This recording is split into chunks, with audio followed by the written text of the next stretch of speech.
Yep. Yeah, I'm sorry. The JED America stuff we only do on Facebook right now, so I don't know. It beats the Sam Hill out of me. It's a Monday morning, and you and I are hanging out. I want to say thank you to Troy Schinkel. I went out on Mother's Day to my mom's grave. She's been dead almost 30 years. And the stone sunk just a little bit over the 30 years. And so now it gets a little bit, I guess, kind of overgrown on the sides. And I didn't realize it. I just thought that was the shape of the stone. And Troy came up and he had a weed whacker, he had a blower, and he had a big big jugs full of water to fill up flowers. It doesn't work there. He was just visiting his own mother's grave. My condolences to the Schinkel family. I think it's only been a couple years. And he came by and we weed whacked the heck out of my mom's stone there and realized that it probably needs to be pushed up a couple inches. And just, every once in a while someone does a good deed for you and you're like, well, thank you. Alexis and I were like, well, thank you very much. It was a nice gesture, and I guess we didn't realize it. And then I realized I'm walking around the gravesite. It's Mother's Day. There's people everywhere at the cemetery there in Cherville at Lapelchawn. And there's people all around with like little hand hose and little hand rakes or whatever, and they're just adjusting cleaning up the graves. I'm like, God, I never really did that. Probably should do that once in a while. Bring out one of those little hand hose and just kind of do a little bit around the stone. And Troy was suggesting maybe raising it. But how'd everybody's Mother's Day go? And Alexis and I went and picked up some Teebles and took it to her mom and dad. Her mom's favorite is Teeble's chicken and Teeble's perch. So we picked that up and went over there for a lunch. Alexis went in. I went over and parked along Teeble's on the very west side of Teeble's there, US 30 and 41. And I just kind of went out there and stood there and just watched all the traffic. And a couple of people beeped, and I don't know, maybe you realize, who I was or whatever, that I'm the radio guy. But man, how many cars go through that intersection? Does anybody have a number on that? I mean, I know that at one point that was considered one of the busiest intersections in America. It still has to be. I was just standing there. I was trying to count the cars. I'm like, I can't do that. That's like counting blades of grass. And the velocity with which they go through that intersection. I'm standing right there at US 30 and 41. And I'm like, there's a little strip of grass between Teeble's and the road. You probably never noticed it. But I'm like, I'm going to stand here for a while. It took her a while to go get the food. And it was a completely peaceful experience. I don't know about you, but I love traffic. Standing and watching it, if it's moving. We also went to one of our sponsors on Friday evening, and we went to Theo's on Indianapolis Boulevard. Whereas on Sunday morning, US 30 and 41, tons of cars, but it was all moving. Indianapolis Boulevard, we were sitting in the restaurant for, I don't know, maybe an hour and a half. And for a good 4 minutes, there was a truck, like a Italian meat truck or something, that was going southbound on Indianapolis Boulevard. And I pointed to Alexa, I go, wow, look, they're not even moving. And then I looked up again a few minutes later. I go, that same truck is still there. So the traffic on Indianapolis Boulevard, because of this massive road work in the middle of the road, let's see, between Webb Ford and the other side, Kohl's and Dick's Sporting Goods and all that stuff, is very narrow on either side. So one of the things that's kind of cool is you're not getting semis going through there. And I was trying to figure out if it says anything 10 foot or over, you can't go through there. I don't know what the average. Ryan, give me the width of the average semi. Okay, it's got to be, I don't know, I'm going to look. All I got to do is turn around and look at a semi. There's one right as I say it. I got to say that's approaching 10 feet. So can semis go over that road? I don't know. And if they're not, or if they're too wide, where are they going to go? Is there another route? I mean, what do they got to do? How can you go north? Can you go south? Can you go down Calumet Avenue? I don't think you can. So where are they going? But I will say this, that this. All right, so that's like 8.5 feet. All right, so what is it, like around almost like 8.5, 9 feet for the average semi. So maybe they can go through there. And the thing you notice is that this summer is going to be they're working everywhere. By the way, there's a big water main break in Munster at the corner of Fran Lynn and Columbia Avenue. And watch if that's going to cause some traffic on the way to high school over there at Munster. But anyways, what I was talking about is that you can feel all of the traffic going north-south on Calumet Avenue and on Kennedy Avenue and even on Klein Avenue that goes over there by Sherwood. Because I've been driving, I drove all of them yesterday, like going everywhere in Sherrville and in Highland and in Dyer and in Munster. So if one guy, Frank Rapin, I saw him last night, and he was saying that he thought that it actually took some of the traffic off of Indianapolis Boulevard, so at times you can get through there quicker than you might normally because everybody's going to Calumet Avenue and Kennedy. So it's kind of hit or miss. Friday afternoon was miss if you were trying to go southbound on Indianapolis Boulevard, but I agree with him. There are times when you can get through there, but you kind of got to, I don't know, you get lucky because other times you're waiting for several minutes, if not tens of minutes, to get through there. So good luck with that. All right, we do have an apology to make. Somebody gave us a public service announcement. You know, and people hand us those and we read them. And one of those was saying that they were going to have a party for Bob Schinken on Friday night. Was it Friday night or Saturday night? Saturday night. And the public service announcement said it was a party for his retirement, which I thought was odd, but it wasn't. It was a public service announcement for some sort of celebration of the teams that have done well with Bob Schinken. So there was kind of like a Munster baseball party more than anything else. So as far as I get it, Ryan, who gave me the information, is going to clarify this. Ryan, what exactly happened here? And what it is ain't exactly clear, but there's a man who's not retiring over there, and he's telling me I got to beware. Yes, you got to talk up.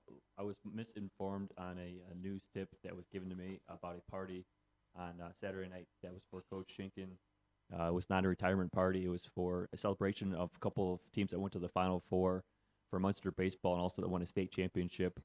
And I talked to Coach Schinken on Saturday night, and I told him I'm sorry about them. No ill will against us at WJOB, and he lapped it off a little bit, but I do apologize. That was completely on me, that I had a lapse in judgment of not checking my sources to confirm if that was accurate or not on his retirement. But a great turnout for the party hosted by the 2001 to 2006 teams. And what one of those years, did they win the state? What year was that? Yes, 2002. 2002, yeah, they won it in 2002, and then they just were basically having a Munster baseball party, right? Mm-hmm. And you didn't go, did you? No, I did not. All right, well, cool. I didn't go over there either because I just kind of slept around and watched golf this weekend. Webb Simpson was amazing yesterday. But anyway, Schink, we're sorry about that. I didn't think you were going to retire. I mean, it's way too early for you. You're still quite the young man. And hopefully he's not too pissed at me. How's that sound? I'm gonna have to take a ribbing for that, Ryan. I think on the air here and so forth. Yeah, it's a little bit embarrassing, but not. I mean, it happens from time to time that we get incorrect information, and but the problem is at one point I'm gonna have to run into Coach Bob Schinken and take a ribbing from him, and I don't know if I'm looking forward to that. Schink pretty good to my daughters when they were over there at Munster, and of course to my nephew, Craig Deedlow. And he was pretty good to me when I was at Munster a long time ago.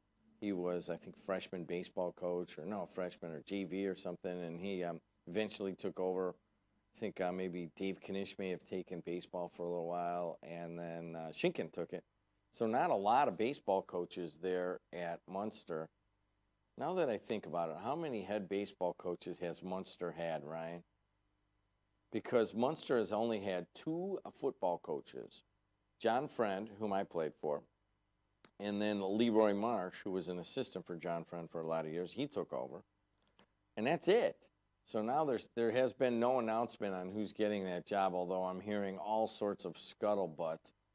And I talked to Wells and to Clark. Wells is the principal, and Clark is the athletic director. And they're just like, hey, we're going through all the resumes, and we're going to make a decision at some point. So there's 2 kind of big the decisions that Ryan and I have been kind of looking for. Sam Michael, big sports guy, one of the Highland coaches and so forth. He works here. You guys can hear Sam in the afternoons, 1 to 3. That'll change in June 5th. His time will change as he is coaching baseball right now. So we're going to move do some rescheduling for the summer. But the Purdue Northwest basketball coach has not been announced, nor has the Munster football coach. I'll bet they come out on the same day. All right, what else is going on around here? You guys, as the show was going on Friday,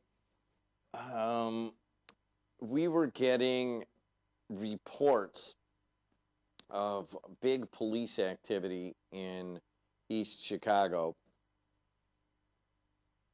And there was speculation that they might have an arrest in the murder of that teen, and they did.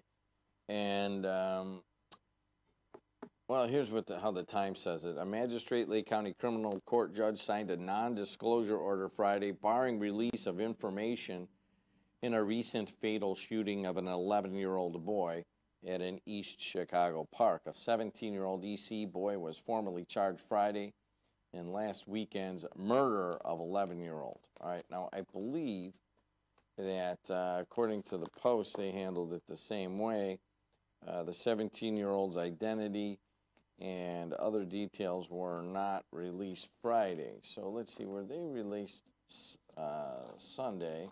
See if we have a picture. I thought I saw a picture of this young guy.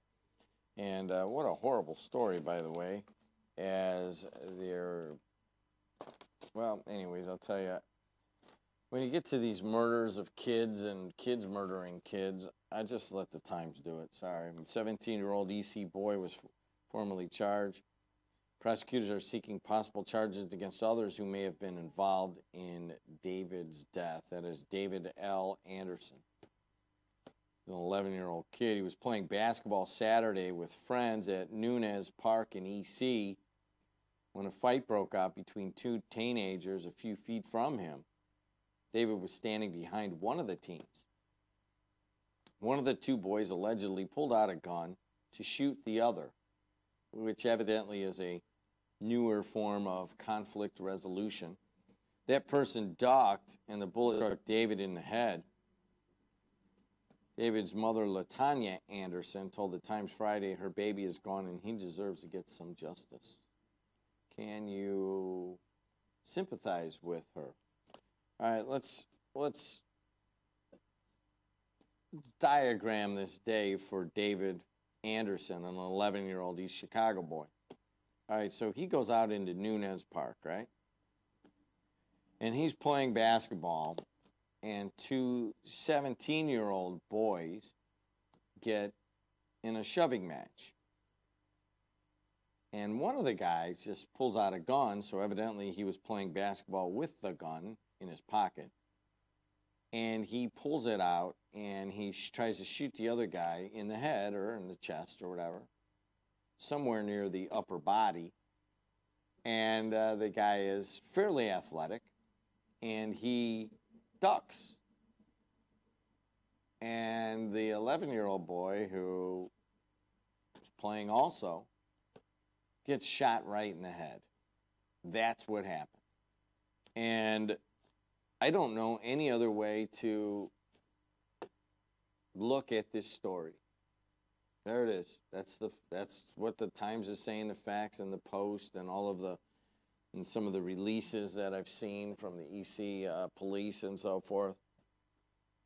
It's just one of those stories that, what do you do with that? All right, let's see. I used to play basketball all the time at the Griffith courts. And believe it or not, you know, I had a little bit of game. Some of you guys from Illinois still can't believe that, but the Indiana guys that were around in the time say, yeah, you know what, he had some game. All right, good enough.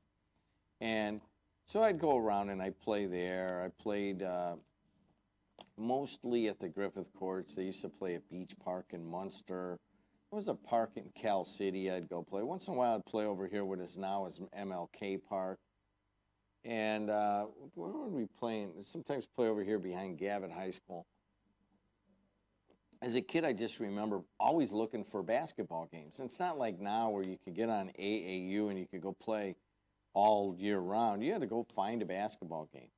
Coach Jerry King used to talk about how he would put his basketball on his handlebars, and he would just drive around EC looking for games, and he would drive around Hammond looking for games, maybe even Whitey. He didn't quite have as many options on the Cal City side where he grew up, but he tells pretty good stories about that. I was not all that different. I'd ride my bike around and play basketball. And every once in a while there'd be an altercation. Bad altercations, like fist fights, and you know, guys would really start getting into it, especially at the Griffith courts. I don't know if they still play out there, Ryan, do they? A little bit. It's not like it used to be. I don't think it's as accepted because it's gotten pretty violent. It's right next to the girls' softball there. And so I was a huge fan of the Griffith courts when I was growing up, and when I was in my 20s, I would go out there and play with, what's his name, Cross, Sid Cross. Used to play out. He probably still could play out there. And go out there and play, and I loved it. And then my kids were playing Griffith girls softball when we lived in Griffith, and then the guys would be over there like throwing around F-bombs, and I'm like, you know, what is this? My 8-year-old daughter's throwing a softball around, and these guys are over here F-bombing each other. So anyways, and then they'd have fights once in a while. But does it ever occur to anybody in one of those fights? Now, I've been at places where, hey, man, I'm going to go get my knife, and, you know, there's threats of it, but I never saw it on a basketball game. So what is the ultimate resolution process now at Nunez Park is if you're playing a game and you get into a skirmish, then you just pull out your gun and you try to shoot the other. Now, this comes out at the same time that the city of East Chicago has come out with some new statistics. They were studying black youth from I was hearing that, right? 2014 to 2016, right? Was it 2016 to 18? I forget now. But for 2 years, they were studying black youth. And they were saying that black youth, somewhere in the 40% range of teenagers in Chicago, black youth are not working and not going to school. That's like 2 out of 5 male black teenagers not working, not going to school. You know what I mean? Now, what does that come up to? I mean, what does that mean? Veriha trucking. Another big truck right behind me. You know what I mean? How does that add up? So how do you put together conflict resolution of, hey, let me shoot the other guy, and instead he ducks and I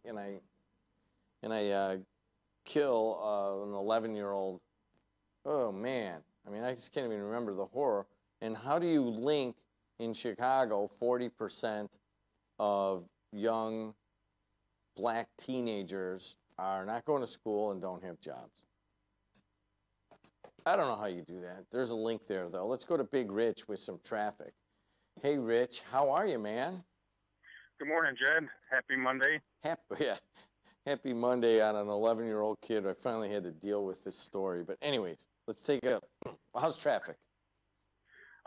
Traffic's actually not bad. So I had to get into the city early today, so I did the Klein Avenue down the toll road, paid a ransom. Now I'm on the Meg Ryan pass and guarantee they lost 2 out of 3 to the Cubs the week filled. And it was not a bad ride, but it is raining downtown, and it looks like it's about 4:30 in the morning. That's how dark it is. And you know what? That rain is coming our way this morning, and then it'll go through, and then we'll get it again this evening. So just another rainy day. Hey, Big Rich, did I see you working on the trail yesterday? Yeah, down by Colfax. Yes, I drove by, and you know, no offense on this, but you're hard to miss. And I was driving south on Colfax, Fairbanks, whatever that is over there, and going to out to Chapel Lawn. That is Colfax, right? I don't know. There's different ways to get there, but yeah. Yeah. So the big trailhead you were at, and you had Correct. yeah, you got a red truck or what is that? What color's your truck? Yeah, it was a town truck, and I was just finishing up some items from Saturday. You know, the rain came through early Saturday, so it kept a few volunteers from coming out. So we still had over 200, I would say. Yeah, they had And the Griffith cleanup day, and a lot of people came out. I heard the same thing from a couple Griffith guys. But I just gotta say, Rich, it was Mother's Day, man, and you're out there cleaning up the bike trail. I mean, what's going on with that? well, you know, I always like to finish something that I start, and you know, that one area we didn't get many volunteers on there, so I wanted just to make sure it got done. So I finished the whole area in about 3.5 hours. It was started Saturday, and just wanted to, you know, make sure. You know, there was a lot of people coming down the bike trail yesterday. It was a nice day, and just saying things that, you know, the Griffith area looks so nice. You know what? And, you know, Can we talk about this for a second, or do you got to go? no, I'm good. Okay, all right. Here's the deal. I've many people know what we're talking about, so you can actually pick this trail up in downtown Hammond, and you can take it through downtown Hammond, and you can actually go further on, but you could actually take it all the way to Wolf Lake. So you can start at Wolf Lake and take this same trail all the way through Hammond, and then all the way through a little bit of, I don't know if it hits Munster or not, but through Highland, and it goes south, and then you get into Griffith, and then it crosses Broad Street by the laundromat there, and then it goes a little bit southeast.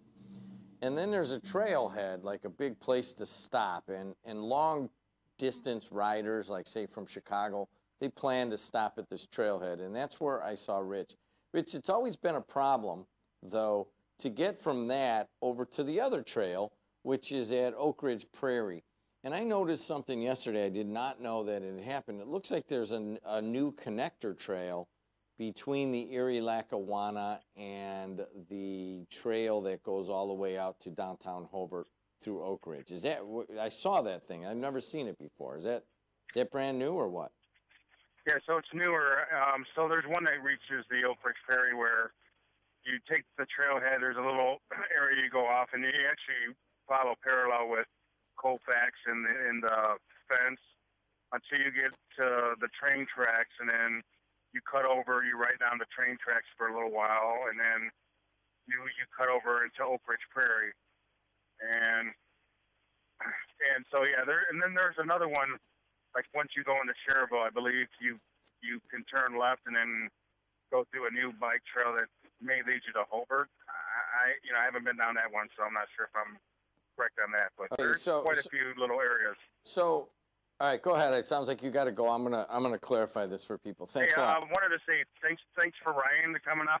Ryan also came out and helped out on Saturday, and just thanks for being a supporter of just anything local in any of our towns, because you know the local radio that's what I mostly listen to, and I don't listen to the national stuff. So thanks a lot, Jed. Thanks, man. Way to go, Ryan, for helping out. So, just for anybody who rides a bike, it's a big point here because there's really kind of two major trails through Lake County. There's other ones. Don't think I'm not forgetting about you. But you can drive from downtown Hammond all the way to downtown Crown Point.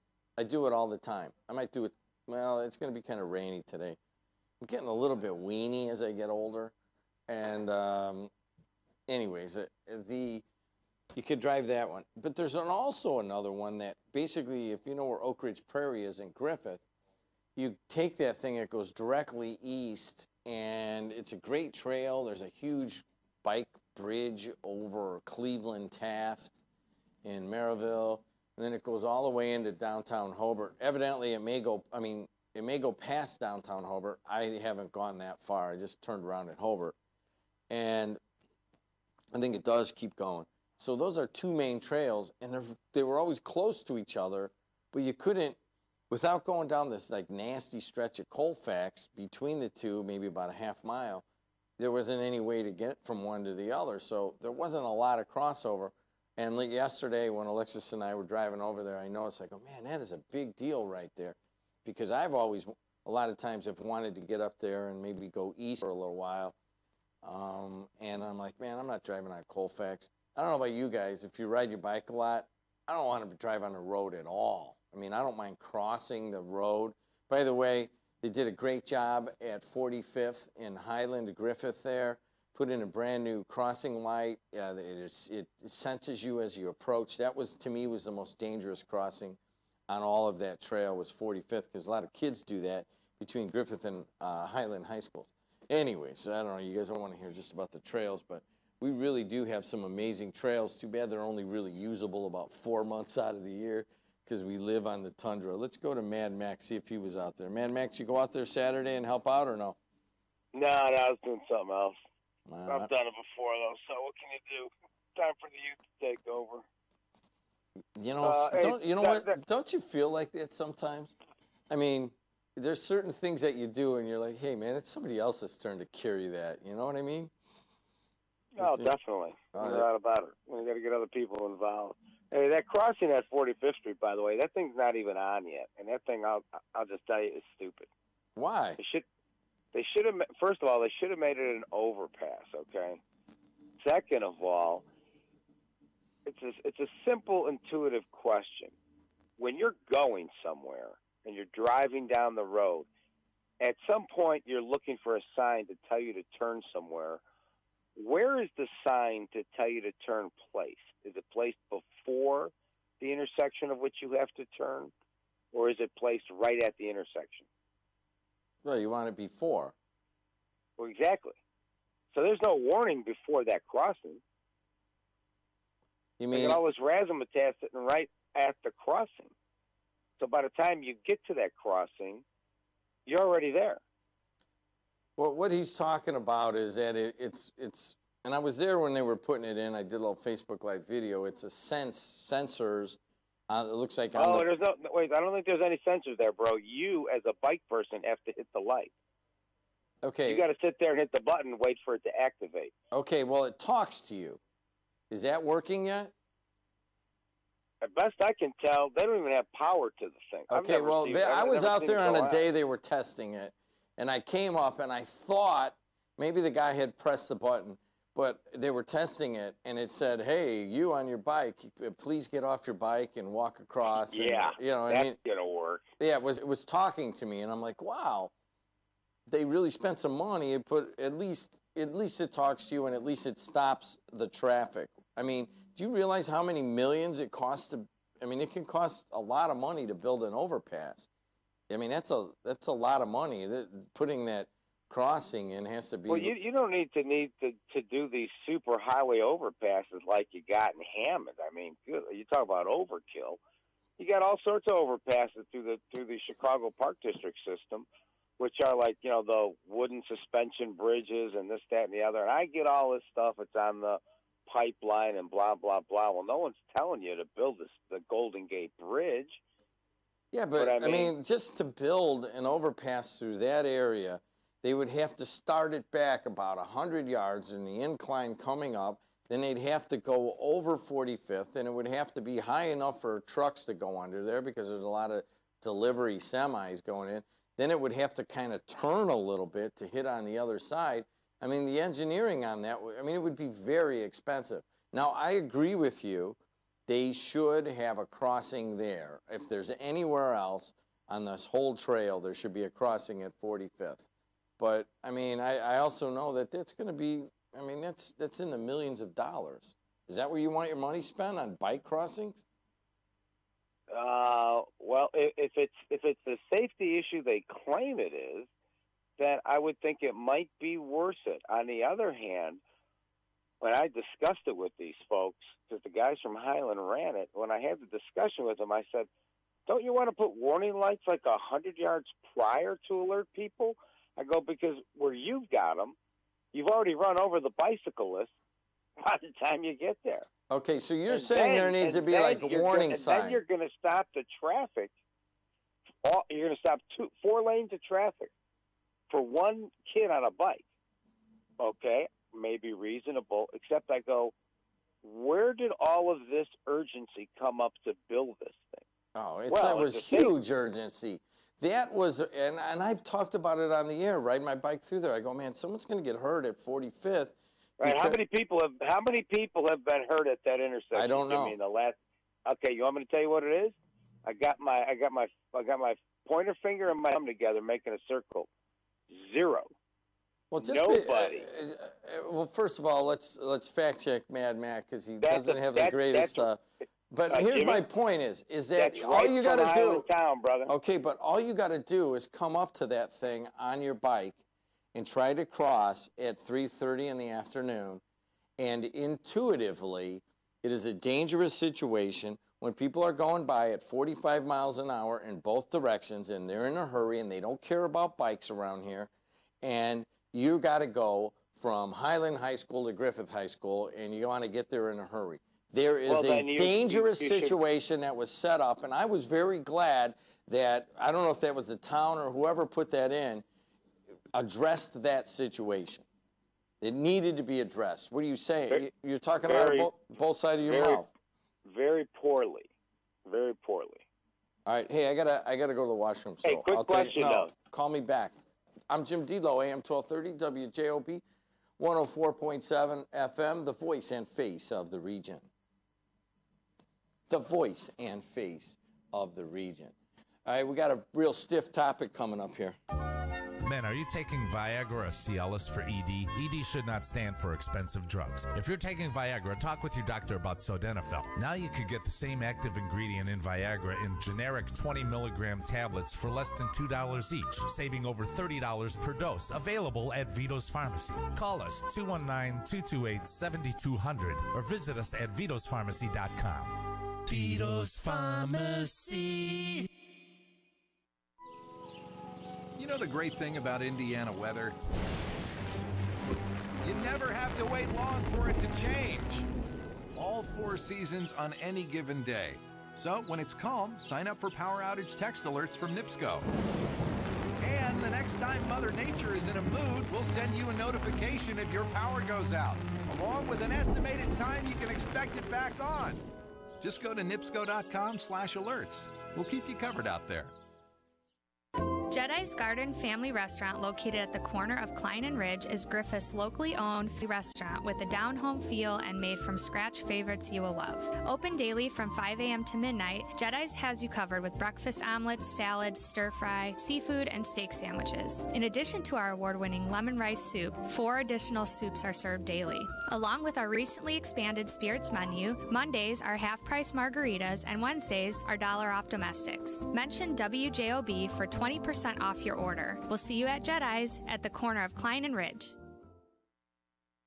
With the weather finally starting to warm up, that also means ants and other bugs are coming. Rapid Pest Solutions is local and family-owned and does complete residential and commercial pest control solutions. Get rid of those pesky mosquitoes and take your yard back this summer. We have custom programs to address your specific needs. Check out our website at rapidpestsolutions.com. Call Rapid Pest Solutions at 219-922-2000 and mention you heard us on WJOB. You'll receive 25% off your first visit. Got ants? Get Rapid. Loyalty, hard work, self-reliance, genuineness, and gratitude. These values make us who we are. They're here in Indiana, and they're here in Indiana's grocery store, Strachan Van Til. We're proud to serve the people who have put us at the heart of their neighborhoods. We're dedicated to the Indiana values we share and to providing an experience that will make you dedicated to us. Strachan Van Til is Indiana's grocery store, and we're Indiana made.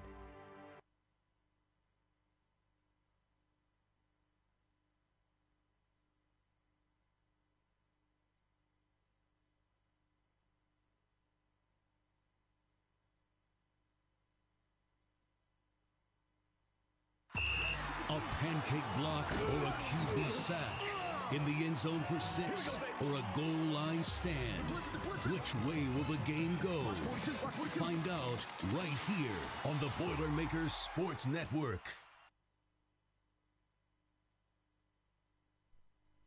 Carpenters Local 599 joins with other Carpenter locals to build the local economy and has been doing so for over 117 years. We are proud to be a member of the Indiana, Kentucky, Ohio Regional Council of Carpenters, which is threefold: training, professionalism, and partnership. We also offer some of the best benefits in the industry. To find out how to become a member of Carpenters Local 599, contact us at 219-942-0518 or log on to ikorcc.com.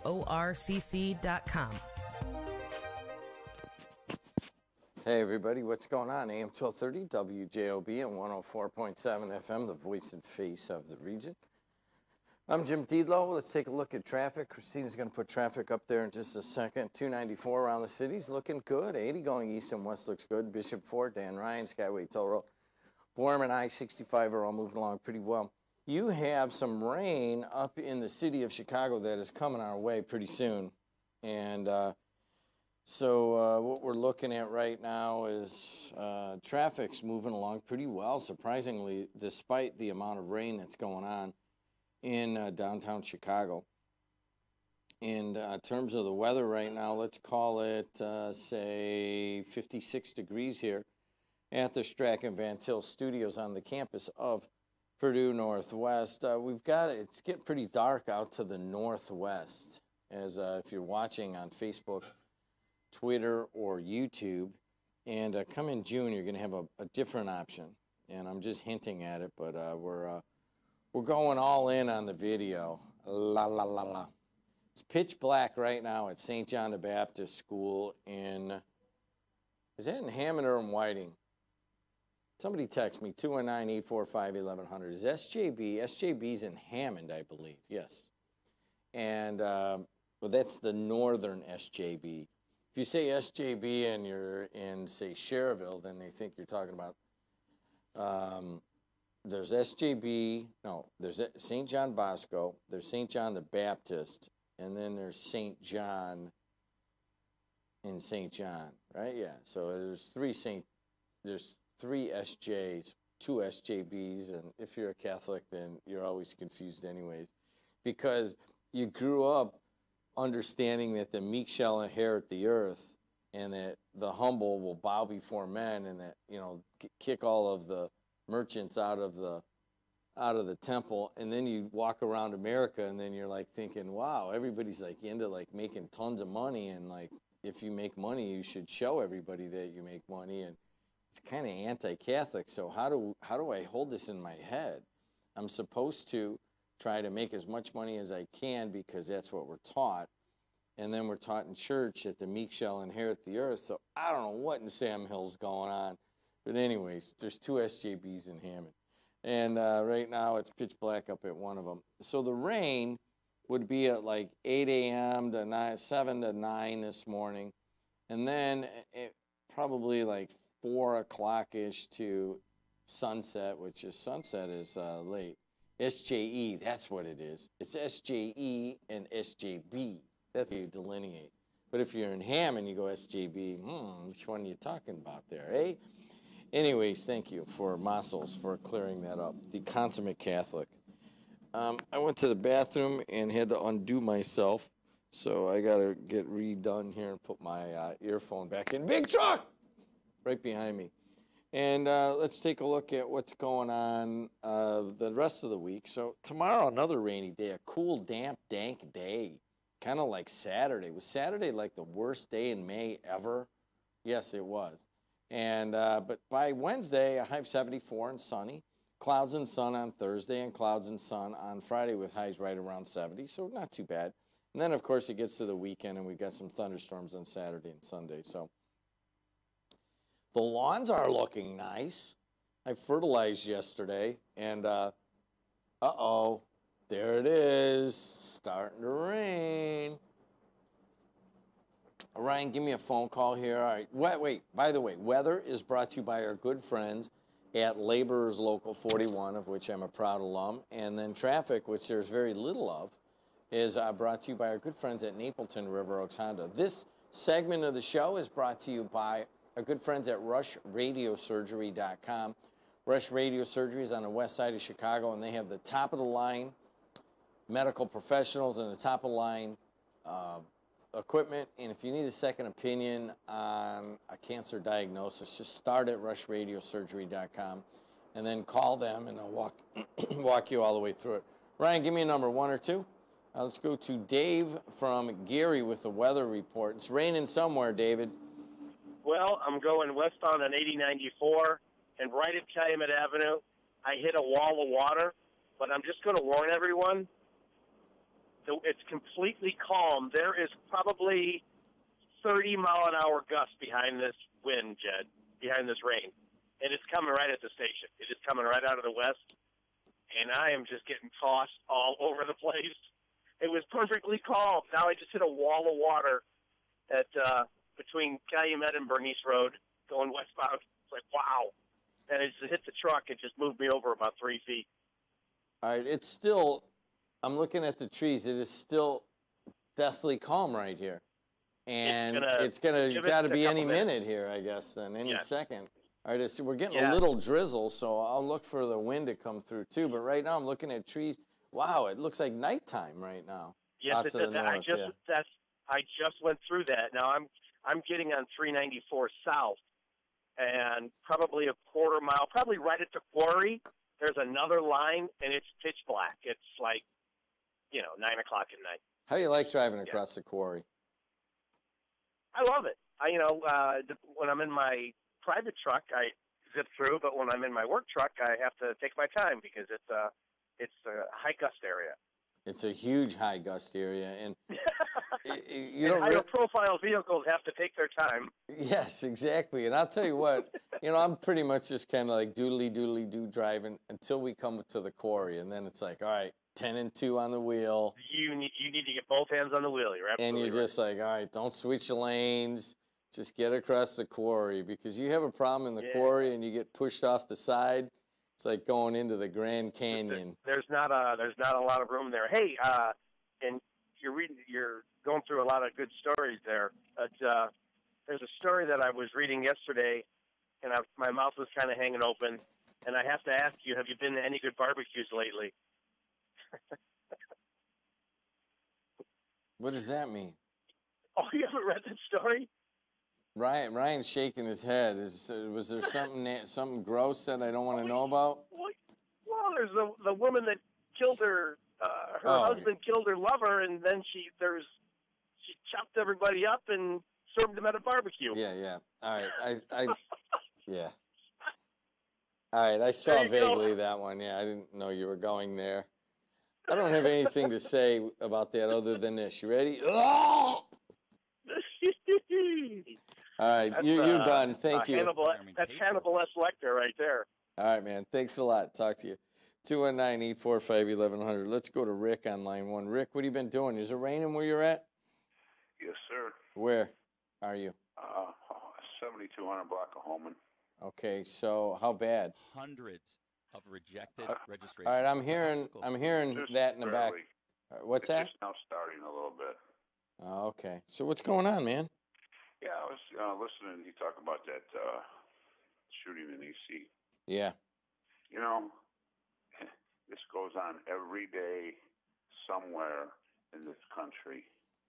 And, they talk about getting rid of guns. I don't think that's going to happen. I think we got to get real serious with this. A 17-year-old kid carrying a gun. He's got to go, whether he kills somebody or not, you find a 17-year-old kid with a gun, go to jail, and the minimum 6 years. I mean, you can get to crybabies and going, oh, that's just too harsh. Well, it's not too harsh when your kid gets killed. You throw the book at him when you kill somebody, but when they're carrying guns, you just slap him on the wrist, he's out in 6 months. Until the judges, decide to realize that you got to fill these prisons, to capacity, and if you got to build another one, build it. So your approach is the actual gun itself is part of the problem? It's the person with the gun. You know, you got 17 and 16 and 15. You know, these kids, these gangs. And then I think if you belong to a gang and you shoot somebody or you get caught with a gun, you should do double time because that's all you want to do. That's what you're in a gang for. You're in a gang to sell drugs and kill your opponent, you know, your rival. You know, we don't need people like that in society. We don't. Lock them up, throw away the key. I'm telling you, it'll save on crime. These little kids, kid can't even go to the damn park and play basketball without getting killed. What the hell have we come to? All right, Rick, I don't know if there's anything to add to that, my friend. I've not wanted to cover this story for a couple days right now, and we have to address it. What about trying to find opportunities for teenagers that aren't there now? They say that, you know, you listen to the news and you listen to Trump and everything. I mean, you know, there's jobs out there, you know, but if you can't pass a drug test, you don't have a high school diploma. You know, you'd rather be hanging out selling drugs and carrying guns. You know, get your priorities straight. All right, man. Hey, thanks for calling in. You are exhibiting the frustration that many are feeling. Thank you so much. And what he's talking about is the murder of 11-year-old David Anderson. And as far as I understand it, is he's out there playing basketball in Nunez Park, and two 17-year-olds start getting into it. One pulls out a gun to shoot the other 17-year-old. And the guy's fairly athletic. He ducks. And instead of shooting the intended target, he shoots 11-year-old David Anderson. They have a 17-year-old in custody. So he's formally charged Friday in last weekend's murder of 11-year-old David L. Anderson, according to Bernie Carter, the longtime prosecutor here in Lake County. And did you want me to just go straight from people, you know, kids shooting each other to parents battering their children? Would you like that one? No, let's take a phone call. 219-845-1100 if you guys want to call in. The parents of a 10-month-old baby with 35 rib fractures, significant brain injuries, and other fractures are facing criminal charges. That is Kashmir Jones and Rebecca Davis of Griffith, Indiana. They're both out of Griffith, and they were both taken into custody last week. Now, Griffith detectives are still investigating the circumstances surrounding extensive injuries to their infant son. Baby's prognosis is very grim, and the baby remains in critical condition. Police investigators already have determined that the child's parents were criminally negligent and have been arrested on one charge each of child neglect, a level 3 felony. So we go from shooting of 11-year-olds, we get even younger here, and to a story of a possible battering of a young kid that is significant brain damage. Charges were filed Friday. Lake County Prosecutor's Office. In reference to, they were called on May 7th to Community Hospital in Munster in reference to a baby boy being taken there by his parents after an incident occurred at their Griffith home.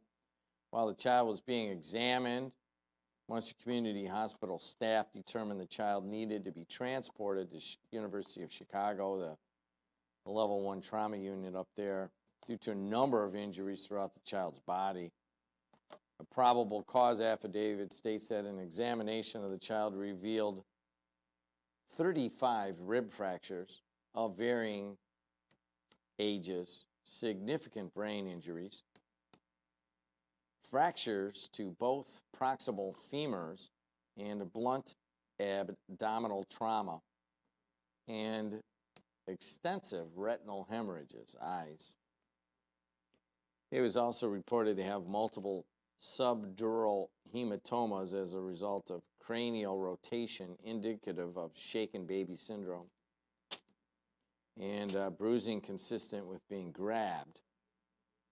So the parents stated that an obvious bruise on the child's jaw was due to striking himself with a rattle, and further stated that the child may have suffered an injury months ago in falling out of a bed or by sleeping on his bottle. Police said when speaking of the episode which caused them to bring the baby to the hospital, Jones never attempted to call 911, was administering CPR for approximately 45 minutes. Wow, you want some more? Family members said the couple lived in the basement of the child's maternal grandfather. And they said that the woman worked, but the man did not. So they said that Ann Davis worked, but that Cashmere Jones did not. So there you go. I'll tell you what. Take a break. What do you think, huh? Let's come back. Let's hear a little Tom McDermott from Friday. And I don't know. We got an 11-year-old shot and killed, and then we got a little baby possibly beaten up pretty good, and brain damage. And so why don't we change the narrative for just a moment? Theo's Steak and Seafood sets the standard of fine dining excellence. Delicious USDA prime meats and steaks, along with the freshest seafood in the area. Celebrate your special event with friends, family, and associates in our private dining room that can seat up to 125 people. For information, call 838-8000 or theoshighland.com. Also visit our other restaurants, Prime Steakhouse, Umi Sushi and Lounge in Crown Point, and Ted's Family Restaurant in Calumet City.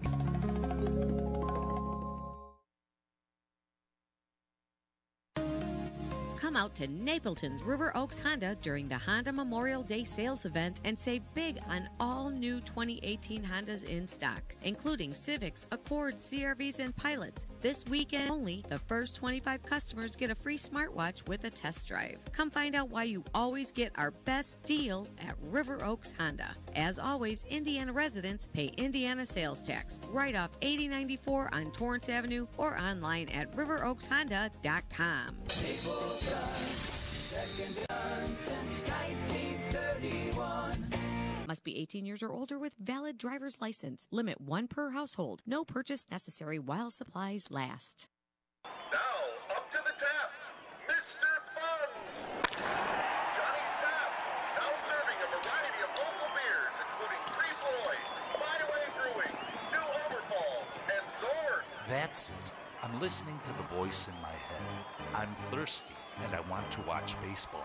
I'm heading to Johnny's Tap at 8050 Calumet Avenue in Munster. They have 12 beers on tap to choose from. Johnny's Tap, the home of Mr. Fun since 1956. New ownership and now smoke-free. Join us for Mix It Monday, Taco and Tequila Tuesday, Whiskey Wednesday, Thirsty Thursday, and Fireball Friday. Johnny's Tap.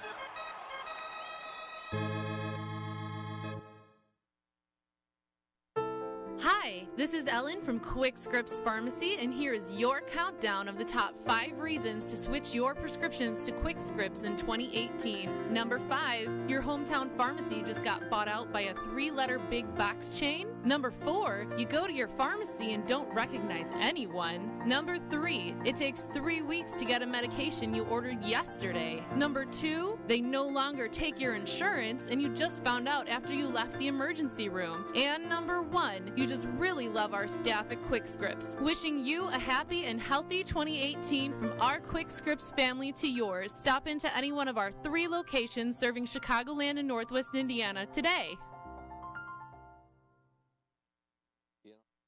One of the things that we're allowed to do here is we are allowed to eat on the air. But we have a little clip. I did not hear this because I was not paying attention. But Hammond Mayor Tom McDermott, these guys want me to play a little clip out of this. And but first we need to do traffic. 294 around the city looks pretty good. 80 going east and west. I gotta tell you, it's a little bit disconcerting because if you're watching us right now, you're like, God, it looks like nighttime out there because it's that dark.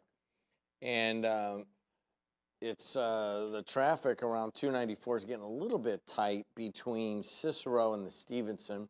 And then So allow extra time to O'Hare, just to get to Cicero, you should be fine. 80 going out to Joliet looks pretty good, and it's pouring out that way.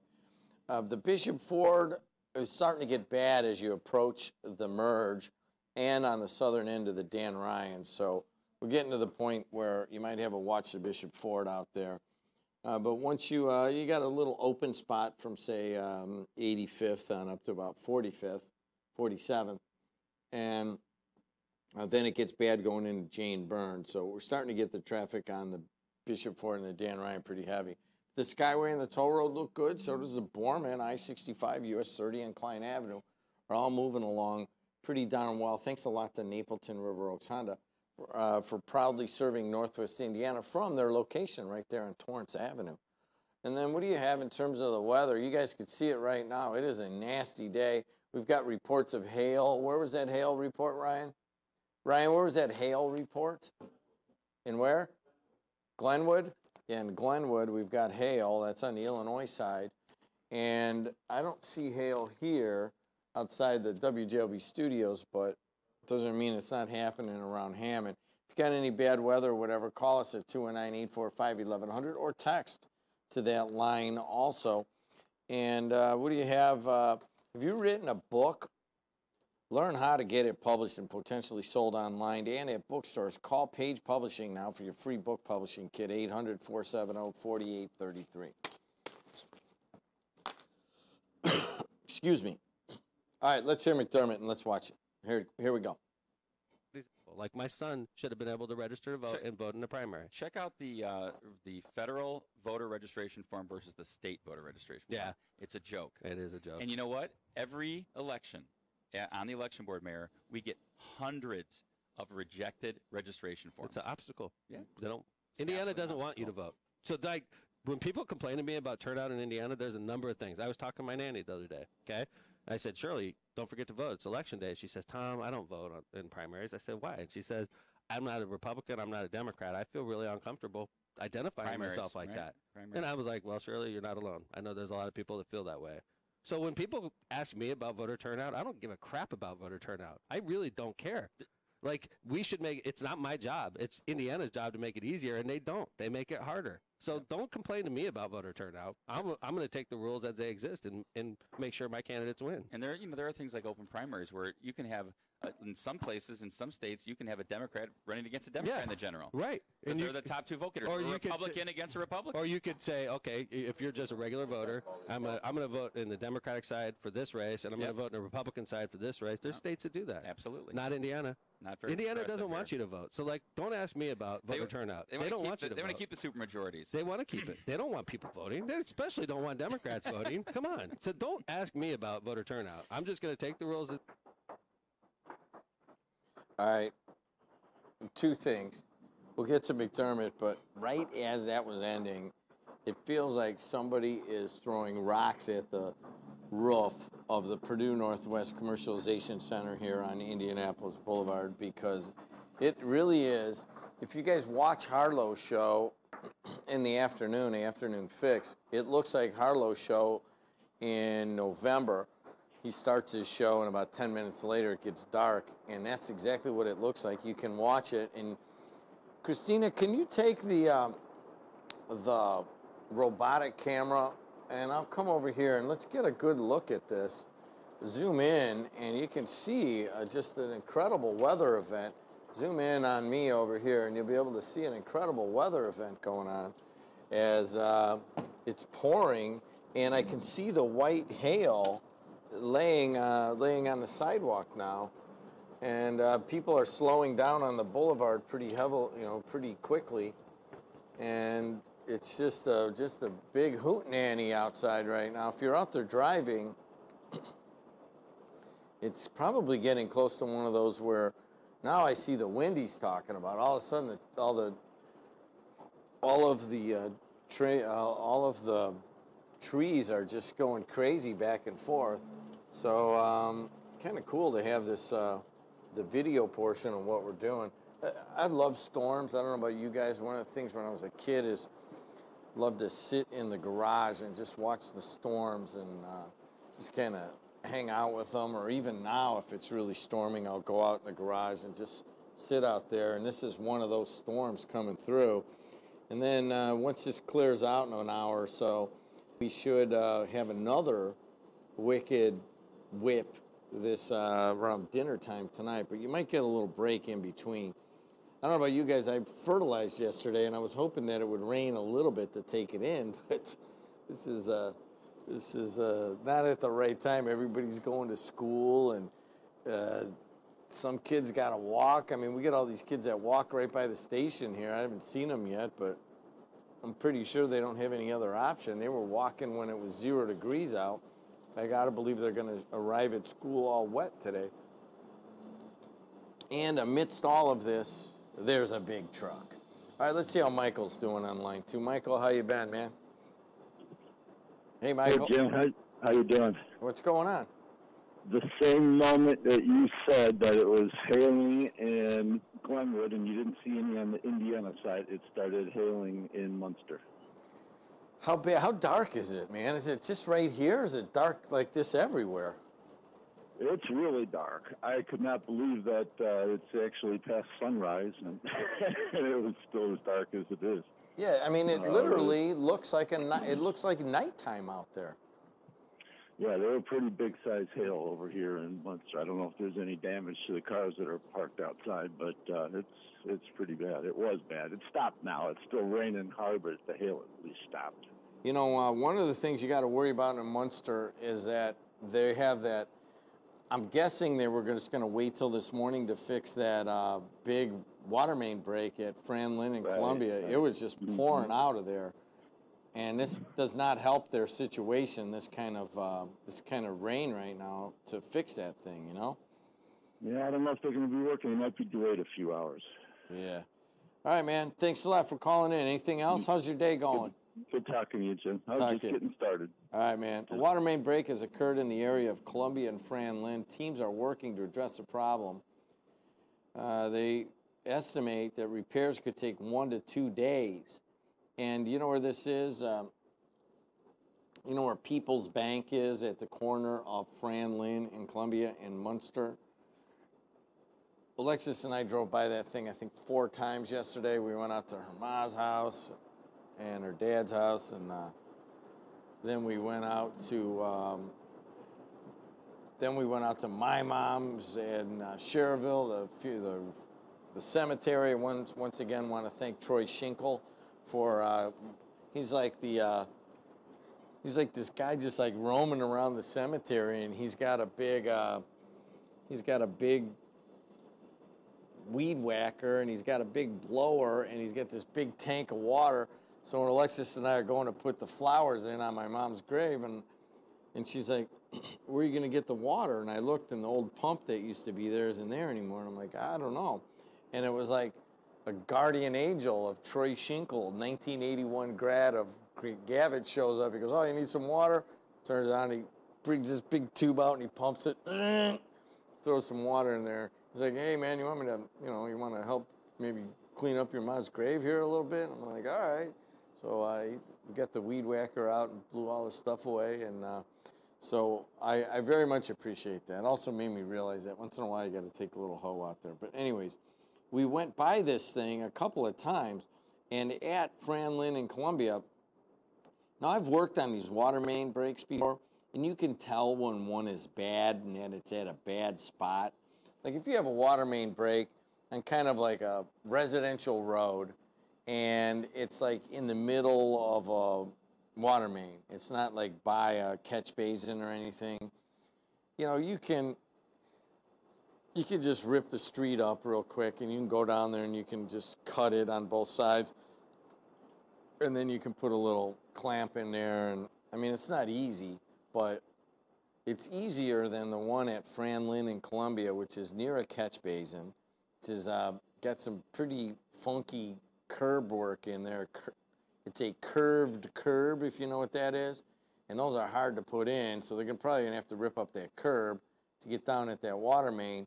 And I could see why it would take 1 to 2 days. But what was happening yesterday is that it was bubbling up. Like, I mean, it was just bubbling out. I mean, I can't imagine if there's people in Munster who are losing water pressure or whatever. And this rain can't be helping them because it's hard to get in there and dig it all out and get at the actual water main. Is that them right now? No, that's just another one, right? Okay. Is that it? No, that's a different one. Okay, they got a picture of somebody fixing a water main, but it's at a different location. And so anyway, so please seek alternative routes. Try not to go down Franlin through that area or to go through Columbia through that area. It is definitely it's hard to get through there. Yesterday was Sunday. There wasn't that many people out there, but today should be different as people get ready to go to school. All right, it's lightening up just a little bit. I can hear it on the at the Purdue Northwest Commercialization Center. But the big news this morning, besides an 11-year-old getting shot and a little baby perhaps getting beaten to the point where the baby has 35 rib fractures, other than that is the weather. And it's just downright nasty this morning. Going to be nasty tomorrow, too. So maybe not a lot of high school baseball and softball today. You know, it's Make It Up Monday. Ryan and I we want to do another apology to Bob Schinken. The reports of his retirement have been greatly exaggerated. We were given a public service announcement to read about a party that was supposed to be, we thought was given to us as a retirement party for Schinken. It wasn't. It was a honoring party of Schinken's a couple of Schinken's baseball teams, and that was on Saturday night, and a lot of people came out. I think it actually had the inadvertent effect of getting more Munster baseball players out there because they thought that Schinken was retiring. So we apologize to Schink. Maybe we'll get him on Wednesday or something, see if he can get up early enough to get his butt in here and come over here, and we'll talk a little baseball, and we'll talk about his not retirement, and he can give it to me, and then I'll take it, and that's how it'll be. So, you know, I thought about it, though. We're going to come up with a day where we just make stuff up, and how about Make It Up Monday? So if you got anything that you think you just want to make up and say for the next hour or so, one of the things I was thinking of is like, all right, what would you make up? All right, let's see, what about Mad Mac? All right, how about this? Let's start it off. Mad Mac got a date over the weekend. You'd pretty much know that I made that up, right? All right, let's see. MX observed all traffic laws over the weekend with his motocross bike on his way out to Gary Airport, riding illegally amongst Volkswagens and a Boeing 727. Okay, that would be another made-up one. MX taking a shower during the weekend would also be made up. Let's see. Oh, here's another one. We didn't have any dead air on the morning show. You know that's probably a lie also. Let's go to MX on line 1. MX, how are you, man? Good. We got a lot to cover, Jed. How about this? Ryan doesn't go to a basketball game and has a date. Mad Mac, you know what I'm going to do? Mad Mac got this motorcycle, so I told him take a picture, and I'm going to throw a blow-up doll on the back. But there's a couple things that went on. You know this basketball thing, Jed? Every time I turn around, there's trouble with basketball. Griffith, Hammond, now there. And we've got a basketball court here, and there's garbage all around it. But we seem to build a huge sports stadium by Woodmar to support it. Here's the big thing in the news. I made this one. This is a big one. It's over the Tom Dapperton Shared Resource Solutions. It says NWI Times, who controls the editorial board? And it's got Mayor Tom, and he's got puppet strings, and he's controlling Mark Chase, Bill Dolan, and Chris White. Because sometimes Mark Chase, I truthfully believe that Mayor Tom is controlling the Hammond Times. Really believe that. You know, the stuff that Mark Chase made up about Lefty, about the cartoon site, about the train. You know, the Times never says anything about the train. The price has gone up. But anyways, what else is new? Well, you know, I mean, just knowing the media, I can't. I think you're inaccurate on this one, MX. I don't think that McDermott has much pull at the times at all. As a matter of fact, I think he's kind of exacerbated by the times and his what he can, if I remember correctly, what he considers as some pretty negative, coverage that he's had over the years. I don't know why you would think that. First of all, Mark Chase is just such a independent character. He's the new editor at the Times. I can't even see him being controlled by anybody. Well, let's put it this way. Remember Tom Dapperton and Mayor Tom had the fallout? Remember? Mm-hmm. I just think Mayor Tom wants Tom Dapperton gone to get his guys in there. You know what I'm saying? Just like the water board. Why don't you put a guy on the water board that's not connected? Just a newbie. You know what I'm saying? Just get somebody else and change it up a little bit. But it's the patronage army. And I do believe this article with Dapperton was written by McDermott, but signed by the editorial board. That's just my opinion. But look at the Photoshop. They've got a new program, Jed. It's called 3D. You see them strings on Mark Chase's ears and Bill Dolan's ears and Chris White? See how good them strings look? That's all 3D. So you have another tool to make fun of people. Right. It started out as paint, Photoshop, and then they came, you could twist the heads and, color them, tint them. And now they got this 3D, Jed. This 3D. I looked at it, and then I came back, and I mastered it in about an hour or two. But now I'm in and out of 3 different, what would you call it, entities of Photoshop, and it makes everything look a lot better. So here we got the greatest radio station around, WJOB, and I do want to thank you and Alexis for what you do. And we've got a Photoshopper that came by because of the WJOB chat board and WJOB. There This is it all is. your fault, Jed. So if You know what? McDermott's gonna Don't lay blame you that for on this- me. Don't lay that on me because there are people that would like to use the laws to shut your site down. And there are Yes. people that just are, I'll get stopped once in a while, like, why do you let that MX guy call in? And, it's because of you that he's able to get so many followers, and he's, and he does stuff that is just off color and is rude and doesn't respect things. You're not my creation. You're your own person, okay? I Yes, want you are, everybody to understand that. All right, You let's get. created MX. Oh, great! Just what I needed.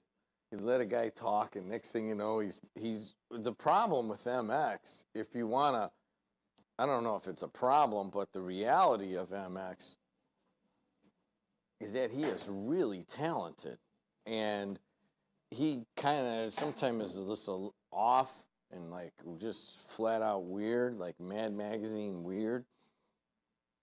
National Lampoon, he out lampoons the National Lampoon, but who would have thought that a retired steelworker, retired internationally known motocross driver would have a talent at that of just political cartoonism. And sometimes they'll go at me, and Phyllis will call me, or one of the Rexes, I'll see them, and they'll be like, you want me to help out with this thing? Like, no, leave him alone. It's whatever. If you antagonize MX, you can be for sure you will be on 4 or 5 memes and put into precarious positions. When he does the ones about me as a hairy baby, I know those are, it's just, I don't know what that means. What is that? What is that about? Anyways, 219-845-1100. What's going on in your world? Ryan Walsh is with me. Let's talk a little bit of sports. Sports is brought to you by who, Ryan? Johnny's Tap. All right, go ahead. High school baseball from Saturday. Crown Point takes down Highland 6-2. Jake DeFries scores 2 runs for the Bulldogs. Griffith beats Hammond Morton 6-1. Cole Cervantes and Julian Rutherford each scored twice for the Panthers. Cool day for the Panthers. They had a afternoon home game, and then they went over to Munster in the evening, and they won both of the games for the Panthers. They win 5-3 over the Mustangs. Johnny Maynard brings 3 runs in for the Panthers. Lake Central sweeps. That wasn't a conference game, though, was it? It was not. And, that was what my next thing up. A big day today. Griffith has Hanover Central at Panther Park at 5 o'clock. The winner of this game will get the Greater South Shore Conference baseball title this year. So the Panthers moving over to the GSSC. A lot on the line. A lot of pride on the line here for the Panthers. That's in Griffith? Yeah. At what time? 5 o'clock. Heck, I might ride my bike over there. If you guys are bike riders, it's right on the bike path, and it's pretty easy to just get off and watch the game for a little while. All right, go ahead. Well, I mentioned in the bike path, I like having that stop sign there where people can hit the button and The stoplight? Yeah, stoplight. Yeah, at Kennedy. No, at on 45th and I don't know what, I think it's Erie Lackawanna Trail there. It is. Yeah, so it's brand new. I was there when they were putting it in, and I was there when they were testing it. And we disagree with, well, I thought, what a great idea, what a great design. Mad Max says it's a horrible design. Time will tell. Let's wait till it's entirely finished and functional. Well, I have a funny story about that. You know how he mentioned that he called the town of Highland? Well, somebody from the town of Highland called me that's in the Parks and Recreation office and said, shouldn't he be calling your morning show and voicing his concern, not to us here? We're just the ones that are putting it together. It wasn't our decision. Can you imagine at the town of Highland? Mad Mac on line 2. Who wants this one? Go ahead, Ryan. What else you got? All right. Well, Lake Central sweeps Hanover Central 14-0 and then 11-1. In the first game, Ian Lekowski has 4 RBIs. In the second game, Hunter Zahorski has 4 runs brought in for the Indians. Hobart outduels Hanover Central 13-12. In softball, that's Hannah Camonera scoring 4 times for the Brickies. High school girls tennis, Munster edges South Bend St. Joseph 3-2. Dana Savarino wins her match 6-1 and 6-love. Major League Baseball, the Chicago Cubs take 2 out of 3 from the Chicago White Sox at Wrigley Field. Up next, the White Sox is a series in Pittsburgh that starts tomorrow at 6:05. And the Cubs, looking at this weather, may or may not host the Braves as a makeup date from an April rainout at 1:20. Going on to golf, Webb Simpson wins his first title in more than 4 years. He wins the Players' Championship, holds off a strong field, and had a big lead, the largest lead at the Players' Championship going into a Sunday, and he holds off the field. NBA playoffs yesterday, the Celtics take down the Cavaliers in Game 1. NHL playoffs last night, we had Game 2 of the Eastern Conference Finals, and it was the Washington Capitals winning big over the Tampa Bay Lightning by a score of 6-2. We'll get Game 3 on Tuesday evening at 7 p.m. All right, he's Ryan Walsh. And anything else on sports? That'll be it for right now. Warriors and Celtics late night basketball, or Warriors and Rockets tonight, later on tonight. Yeah, taking half LeBron James and his game, Kevin Rose, they look horrible yesterday. And I was listening to Van Gundy talking. He's like, I just think Boston's got way better players, and they're gonna sweep this series in 5 or something like that. And I'm like, wow, I don't see that. I see Cleveland coming back pretty hard tomorrow, and I think that's going at least 6 games. All right, guys. AM 1230, WJLB 104.7 FM, the voice and face of the region. Rush Radiosurgery deploys revolutionary technology in the fight against prostate cancer in just 5 outpatient treatments. With radiosurgery treatment for prostate cancer, there is no pain, no surgery, and you can go back to your normal activities right after treatment. Prostate cancer does not fight fair, and neither should you. For more information, contact Rush Radiosurgery at 312-942-4600 or visit us at rushradiosurgery.com. No case is typical. Results will vary by patient, and there's no guarantee other patients will experience these results.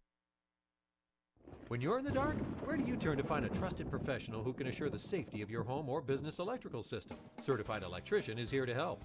Looking for a highly skilled electrical contractor for your next construction project? CertifiedElectrician.com is where to find one. We connect you with pre-screened electrical professionals living right here in Northwest Indiana. Experts in residential, commercial, voice data video, and signage. Certified Electrician can fulfill all your electrical needs. Visit CertifiedElectrician.com. Ironworkers Local 395, through their contractor employers, the Northwest Indiana Contractors Association, are the workers you see building Northwest Indiana. They are the craftsmen building your schools, hospitals, malls, steel mills, and manufacturing plants. They support local charities, including Tradewinds and Chasing Dreams, and they coach your kids after work and on the weekend. They live, work, and contribute to all of our local communities' economic growth. To find out more about these organizations, visit ironworkers395.com or nwicontractors.org. For a fast and friendly car wash, go to Easy Clean Car Wash. Easy Clean is happy to announce their new location's grand opening at 1637 45th Street in Griffith. Open 6 a.m. to 8 p.m. 7 days a week. Or stop by one of our 3 other locations in Highland, Cherville, and Lansing. Free vacuuming, carpet shampooer, air freshener, and towel with every wash. And it's fast, easy, convenient, safe, and gentle. Go to myeasyclean.com for more information.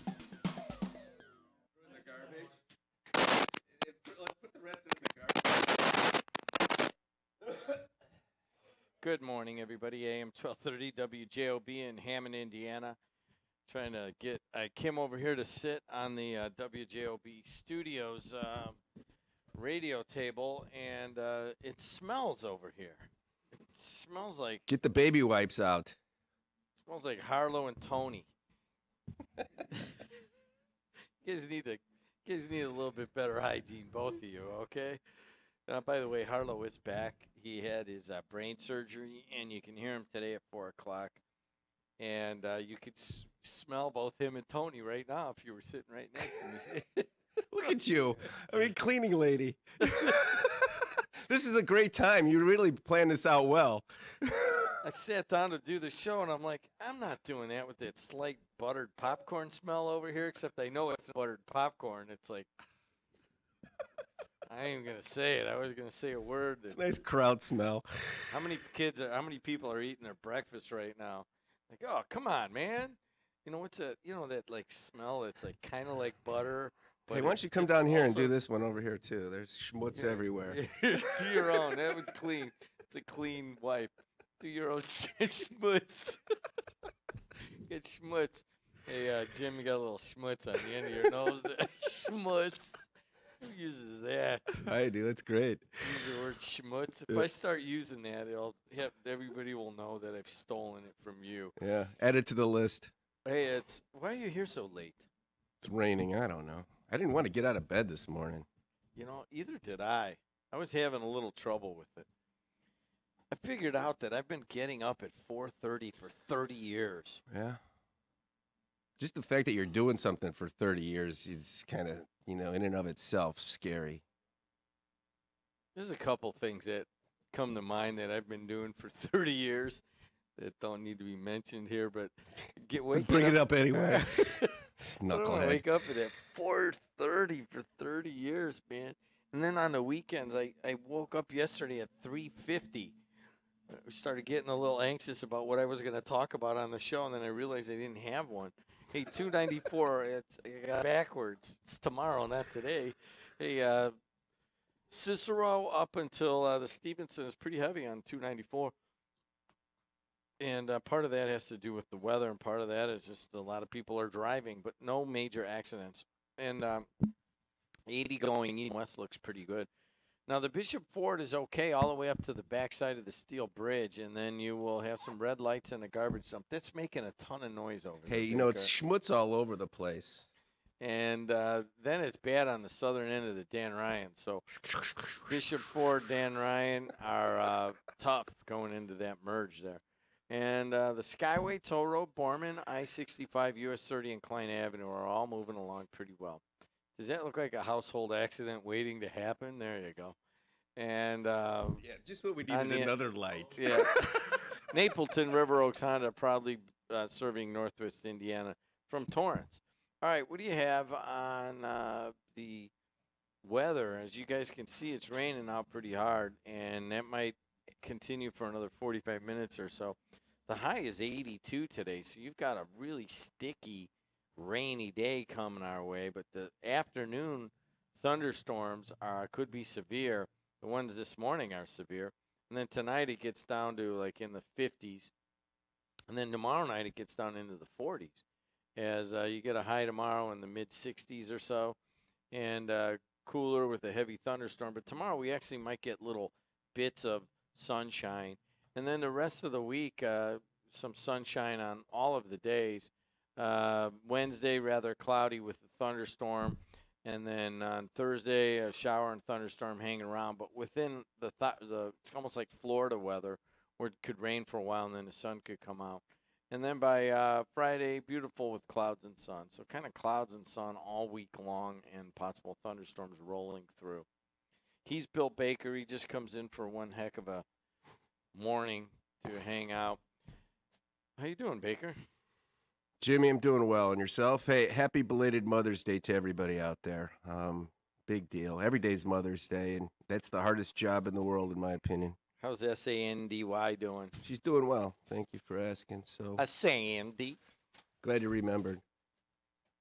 Hey, Hey, what are you doing? You know, everybody could hear that. Why don't you? I mean, you know. Why don't we let's call No. Sandy right now. Is she up? No. Is she awake?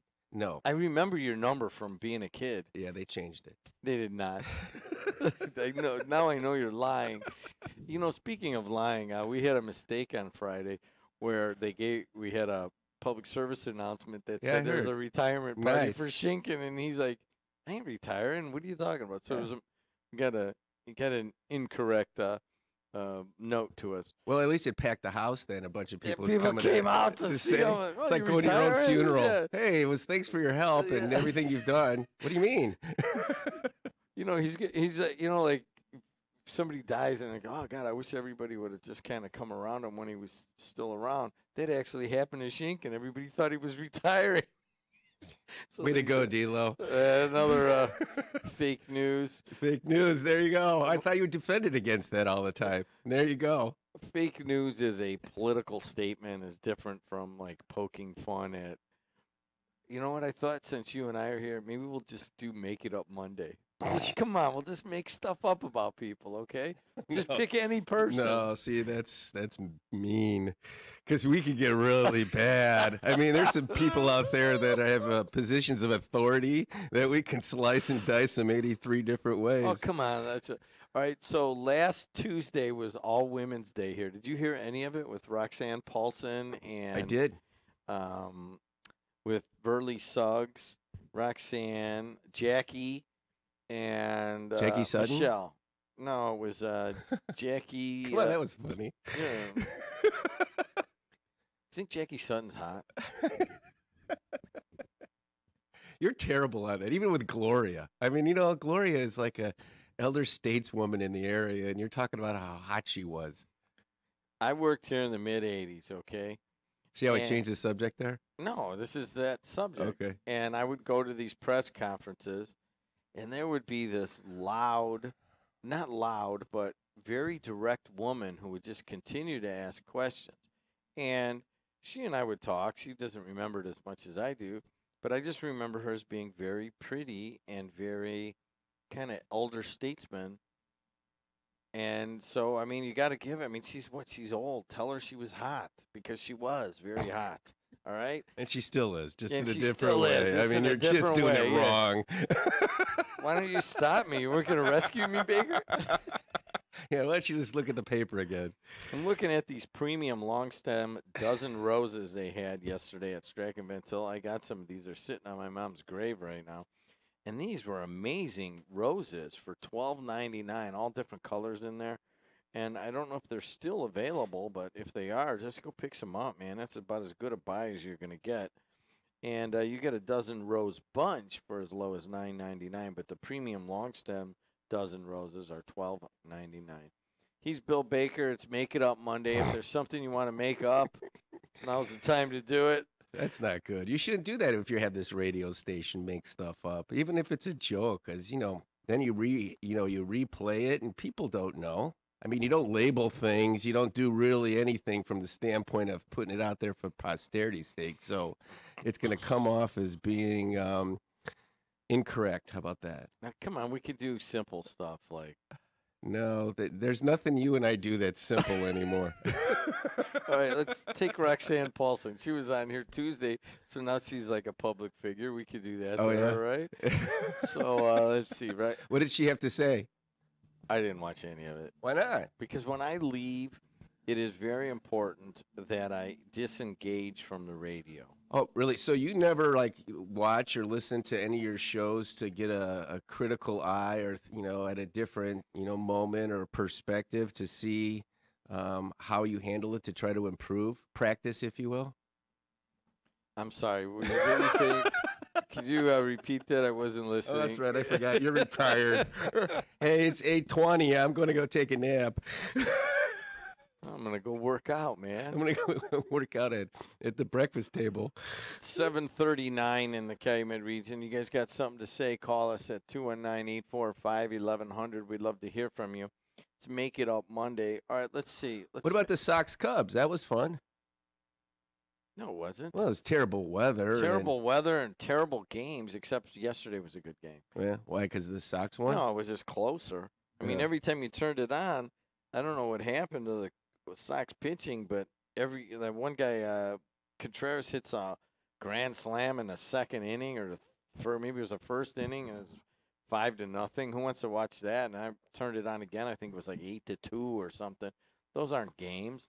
It's just slaughters. When was it? This is a good trivia question. Maybe somebody out there remembers, because I know Jimmy doesn't. When the first Crosstown Classic was? So that was before they changed all the rules. Remember the first time the Sox and the Cubs actually played during the season? That was 97. Really? See? How about that from the cheap seats? So that was a big deal. I remember that. I still have the beer stein from that. Right, you went? Yeah. Of course, it was a big deal. I thought you lived in Grand Rapids then. I did.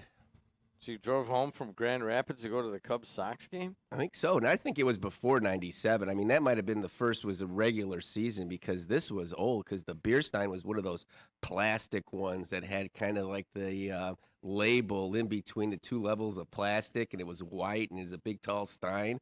I love that thing. And just because it's Make It Up Monday, they filled it up with whiskey as you walked into Wrigley Field. Baker drank it all in one gulp and wound up 130 pounds soaking wet. He was a lot of fun that day. And he soiled himself. Really? That's what you do? No, that's on tape forever. Bill Baker soiled himself at the first Cubs-Sox game, huh? We could just, instead of making stuff up about other people, we could just make it up about each other. And then that's even worse. Hey, let's talk about a couple things. First of all, just to remind people that are driving kids to school in Munster right now, there's a big water main break at Franlin and Columbia, and the town is saying it's going to take a couple days to get that fixed. So if you're driving there, try to put more traffic onto Calumet Avenue and take it, because Calumet Avenue is just a rank road right now, as people are using Calumet in lieu of going on that huge construction project on Indianapolis. Right now, they want you to get off of Columbia and Franlin, too, so that pushes everything to Calumet. But for the time being, you're going to want to do that, because it's a lot of that's closed off on that intersection. And also, don't forget, there is a massive construction project on Indianapolis Boulevard in Highland, and you kind of got to try to stay away from that. And there it is. In terms of what's going on this morning, big rain, big hail, and we got it again this afternoon. So what you want to do is listen to Sam Michael in the midday from 1 to 3. Tony Ponick goes like 3 to 4, and then Harlow goes 4 to 6 for the afternoon fix. We're gonna move some of that around on June 5th. But for now, you got about 5 hours of local programming in the afternoons. And if the storm rolls on, these guys will be here for you. Bill Baker's here, 219-845-1100. Baker, big horrible story in East Chicago as the guys are playing basketball, and one 17-year-old, according to police, pulls out a gun during an altercation and tries to shoot the other 17-year-old. And then the kid ducks and hits the 11-year-old, David Anderson, and kills him. I mean, there's no commentary for that, Jimmy. I mean, it's just sad. I mean, why does anybody have a gun going to the basketball court anyway? That is a very good question. I mean, and you could have, start the whole gun debate again. And, I mean, it's just sad, and conflict resolution and shooting at somebody. I mean, that's about as simple as I can make it. Yeah. I mean, that's pretty permanent thing. If you don't kill somebody, you can, injure them for their entire life. Nothing's that bad. But, there's a different segment of society, and it's, you talked about it a little bit this afternoon, and it's hard for you and I to do. We don't have a real firsthand knowledge of that, and I can't really speak of it. It's just more of the theory component of it and studying that aspect of sociology. But It's a different segment of society that focuses on day-to-day survival, and day-to-day survival can make people do some scary stuff. Baker, remember when I lived at Fisher and White Oak and we'd play basketball there on that little thing right on hanging off the garage? Mhm. And people would start getting into it a little bit. Remember Jeff Myers would play with us sometimes, and there was always a fight that would erupt when he was around, because he was kind of a big guy, and he wasn't very good, and he was always frustrated because of that. But And you made fun of him all the time. So you would always, stoke the fire. Well, I mean, and take him to Wicker. You told that story last week, and put him on the first tee in front of everybody, knowing damn well he wasn't real good at that. I don't know if I did it on purpose, but I did. It was on the first tee, and the guy swang a dozen times and didn't hit the ball in front of 30 old men sitting out there. That's funny. Okay, come on, that's funny. But, like we're playing basketball, and there would be an altercation. Like Chris Kleizak would get into it with somebody and start pushing people, right? Maybe just there'd be a little pushing and shoving, and then it would go on. Never at any point would anybody think that someone's going to pull a gun out. You know what I mean? It's just But that was the 70s. I don't know. I don't know what to say about that. Hey, let's talk. We haven't been on since the primaries were on Tuesday. And here locally, I think it was our buddy, Johnny Salzider, didn't get that many votes, really, in the North Township race. I think it's kind of some same names, Selena Smetanovich. She's been there a while, and Rich Novak continues to, be on that board. And then they got Peter Kadick, I guess it was the other winner, right? Is that right, Ryan? Yeah. Doesn't matter. It's Make It Up Monday, so I can just make up whatever I want. But I guess there's a. Why would this be any different? There's a commentary there, and that Salzider's an attorney out of Chicago. Extremely qualified. Didn't matter at all. No. Just didn't matter. No. And I think that's a very good example of what we've been talking about for years, at least since you've bought the radio station. I mean, it doesn't matter about who's most qualified or who's going to do the position and take care of the people's dollars and whatnot. Not that anybody would do anything different, but there's level of qualifications. I mean, there's Little League and there's Major League. I mean, there's two levels of skill sets. But that's not what this is about. This is more of a popularity contest and what name do we know. But when you get 12 to 17 or 18% of the registered voters show up, that's what you get. But, there's a lot of different avenues. Nobody seems to want to change anything, though. Again, this was another primary. We didn't hear anything about what anybody was going to do. We heard about, all the TMZ level type politics, not anything having to do with, here's what we're going to do with the budget. Here's what we're going to try to do specifically to, improve the community.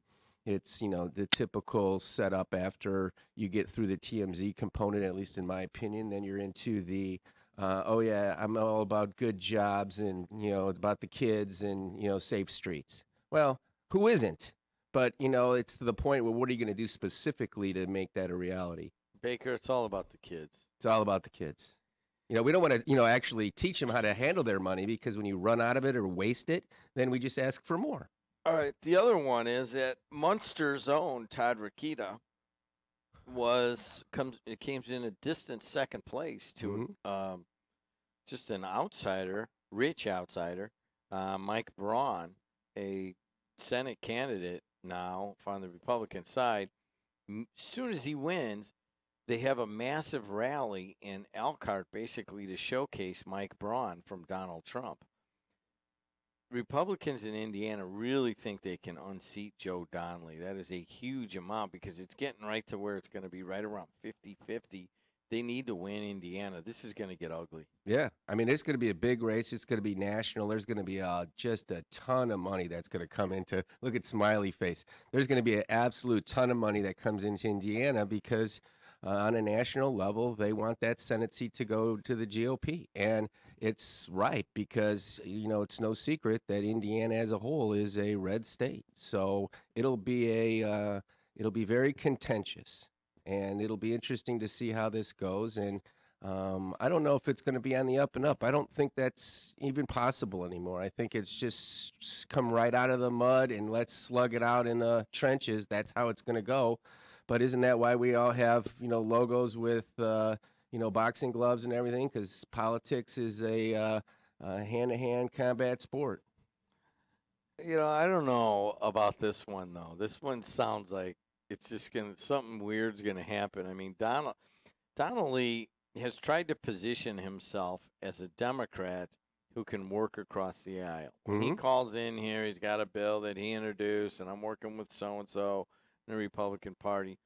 It's almost as if it was in anticipation of that he was going to get a pretty heavy re-election challenge from a Republican, and it's more of a Republican state, so he's got to almost show that he's got part Republican in him. He's not even from Indiana. So, I mean, it's, it is what it is, but the Democrats are going to spend a lot of money here because, let's face it, the Democrats have just as much money as the Republicans do. So they're going to come in, the media is going to spend a lot of attention on it, and we've talked about that a lot. So it's going to be it's going to be contentious, and it'll be interesting to see how it pans out. Is it going to be prototypical? Are they going to go everywhere? Is Donnelly just going to stay in, in Northwest Indiana, Fort Wayne, and Indianapolis, and and Braun's going to stay everywhere else, or are they going to actually include everybody and try to see if this can't be something that focuses on the people that live in the state of Indiana and not be just the national political lineup, if you will? Where does the truth go in this one? The truth? I don't know. It depends on who you ask and even what the truth is. I mean, you can have a list of things, in my opinion, that you think are truthful and important, and you can get 8 more people. They'll have 8 different lists.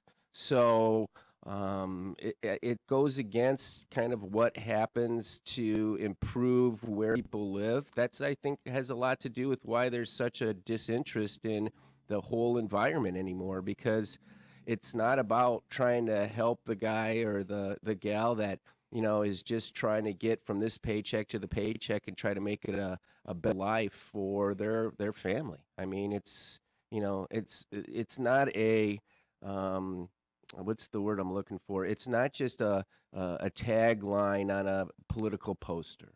I mean, I think everybody's kind of losing sight of what's really out there, and it's kind of unfortunate, in my opinion. He's Baker. I'm D-Lo. We'll be right back here on the Voice and Face of the Region.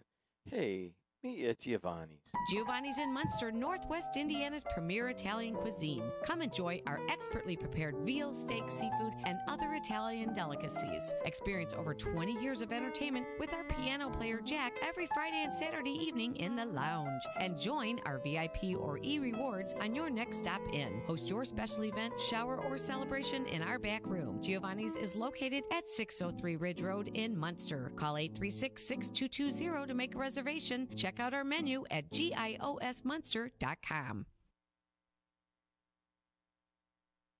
If you've been arrested or convicted of a crime in the state of Indiana, listen up. You need legal counsel. Doesn't it make sense to call an attorney who not only knows the law, but who knows the system? I'm Nicole Bennett, a former deputy Lake County prosecutor. I do know the system and how to help you with your criminal case. From traffic tickets to cleaning up your driving record to obtaining specialized driving privileges under the new 2015 Indiana law and misdemeanor and felony charges. And as many of you have experienced, I can even have your criminal record erased. Call me at Westland and Bennett in Cherville, 219-440-7550. Again, 219-440-7550. Eduardo's Natural Pizza in Munster has built a reputation for serving the finest Chicago-style stuffed pizza, loaded with fresh and natural ingredients. Not interested in stuffed pizza? Eduardo's has the best thin crust pizza, appetizers, salads, pastas, and more. Pick up a half-baked pizza from Eduardo's to take home and bake at your convenience. It's the perfect solution for those hectic nights. Eduardo's is located at 7920 Calumet Avenue in Munster. Dine in or carry out by calling 836-2010. Laborers Local 41, together with Indiana Laborers Training Center and our signatory employers, provide state-of-the-art instruction in all areas of the construction industry, from hazardous material handling and environmental remediation to road construction and highway safety. Remember to slow down in construction zones and that the Local 41 members working there are mothers, fathers, coaches, and mentors. Laborers Local 41. We build Indiana in more ways than one. Knock, knock. Who's there? AM 1230, WGJ.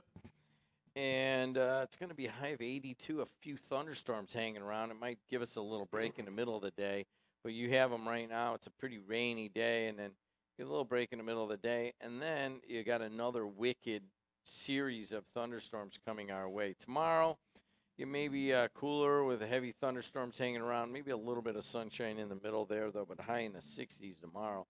By Wednesday, cloudy kind of with a thunderstorm. And then Thursday, a shower and thunderstorm hanging around, maybe a little bit of sunshine on Wednesday and Thursday, but a lot of rain.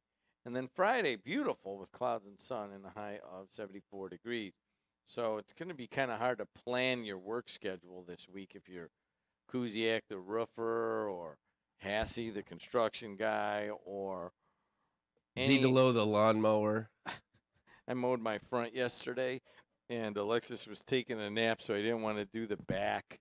And I got a feeling that it's going to be one of those where the front, I put the fertilizer down, I've mowed it. I'm like, all right, I'll get the back a little bit later, and never got to it. And it's going to be one of those where the front, nice and short, real thick grass because of the fertilizer.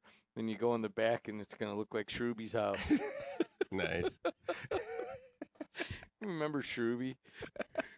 Where is Doey? Is he in Florida still? You know what? I never tell Shruby stories, Yeah, you man. do. Once in a while. Yeah, you do. Doey Thuby. Joey was my best friend growing up. We shared driveways, lived right across the street from each other. Did you live on Madison or Monroe? It was one of those presidents. Madison. And behind, kind of over by Munster Lanes. Yes. I remember that. Just go to Munster Lanes and get a big plate of fries. They had the best fries in America at Munster Lanes. The rest of their food sucked, but the fries Munster were Lanes, good. I mean, that was a lot of fun and when it was 14 below zero in the wintertime. That's, dropped off there for the day.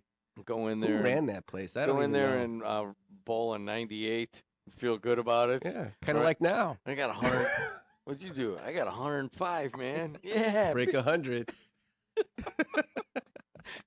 Like when we had the bowling team and Gladys finally made it to 300 series. We gave him a patch. They have 300 games.